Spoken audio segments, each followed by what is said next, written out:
L'Europe en 3 minutes, le podcast. Toute l'Europe vous propose de mieux saisir les enjeux et le fonctionnement de l'Union européenne en 3 minutes. Bonjour à tous, je suis Florian Chaban, nous sommes le 28 octobre 2025 et pour ce nouvel épisode de l'Europe en 3 minutes, mettons le cap sur un sujet qui fait beaucoup débat en Europe, l'interdiction de la vente de voitures thermiques neuves à partir de 2035. Né de longues négociations initiées par la Commission européenne en juillet 2021, c'est une mesure emblématique du plan européen pour atteindre la neutralité climatique d'ici 2050 dans le cadre du Pacte vert. Mais derrière cet objectif ambitieux se cache une équation économique et industrielle plus complexe qu'il n'y paraît. Depuis plusieurs années, les constructeurs européens doivent se plier à la norme dite CAFE, Corporate Average Fuel Economy, ou consommation moyenne de carburant des entreprises en français. Cette règle fixe un plafond moyen d'émissions de CO2 pour l'ensemble des véhicules vendus chaque année, et ce plafond baisse progressivement pour préparer l'échéance de 2035. En clair, plus on approche de la date, plus la limite d'émission devient stricte. L'objectif ? Pousser les constructeurs à électrifier leur gamme. Ceux qui ne respectent pas les seuils s'exposent à des amendes sévères, pouvant atteindre plusieurs millions d'euros selon leur volume de vente et de dépassement.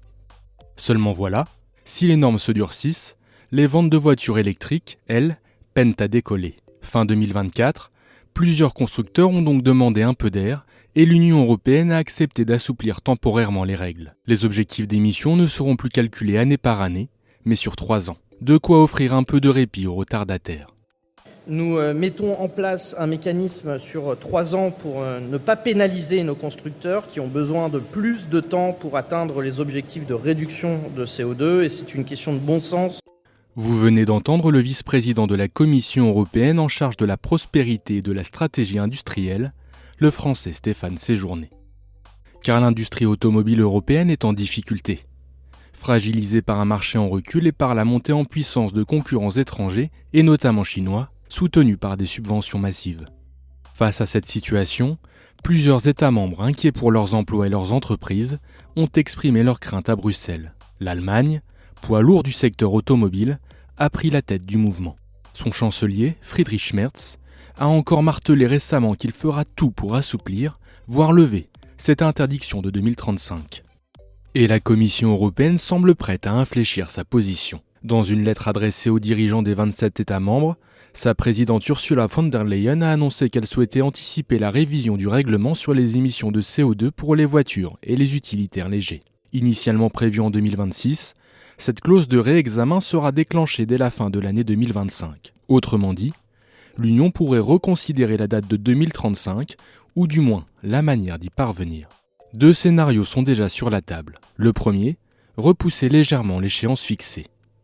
Le second, déjà annoncé dès 2023, ouvrir plus largement la porte à d'autres technologies comme les carburants de synthèse ou le développement des voitures hybrides, notamment celles à prolongateur d'autonomie. Ce pragmatisme, c'est aussi celui que la Commission veut désormais adopter plus largement. En mars dernier, l'Union a présenté un plan pour relancer son industrie automobile face à la concurrence mondiale et sécuriser ses chaînes d'approvisionnement.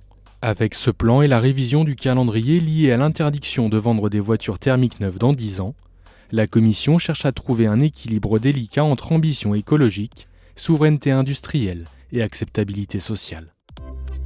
Retrouvez l'Europe en 3 minutes, le podcast sur www.touteleurope.eu et sur votre plateforme d'écoute préférée.